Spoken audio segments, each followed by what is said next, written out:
May PR pathway ba para sa meat cutters dyan sa Canada?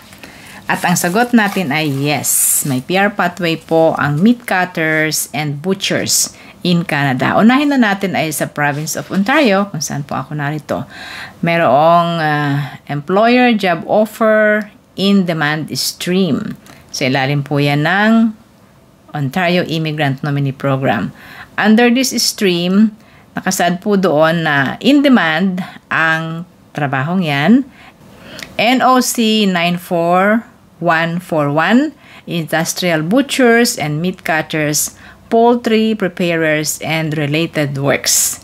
Yan po ay nakasaad dyan na yan ay in demand at pwede inside the Greater Toronto Area, GTA, and outside of GTA sa ibang mga bayan po ng Ontario.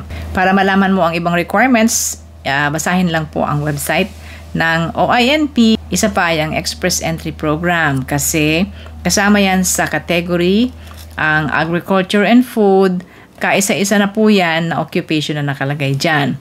Nakasaad po dyan ay retail and wholesale butchers. At yan na lang po ang kaisa-isang job na nakalagay sa category ng agriculture and food. At meron pang ibang mga provincial nominee na pwede mong i-check. Tingnan mo rin po ang PEI, Prince Edward Island. Maaaring nandyan din yan. At ang Saskatchewan Province, provincial nominee. Ganon din po ang Quebec Province. So, pag-aralang mabuti kung saang probinsya mas madali kang makaka-apply ng PR. So, good luck sa iyo at sa inyong lahat na nanonood. Thank you for watching. Ingat po sa mga scammers. May mga bago na naman pong mga FB account katulad nito, ito, na mga fake account na gumagaya kay Ate Menchi. Mga scammers po ang mga yan. Iwasan sila guys. Thank you. Bye!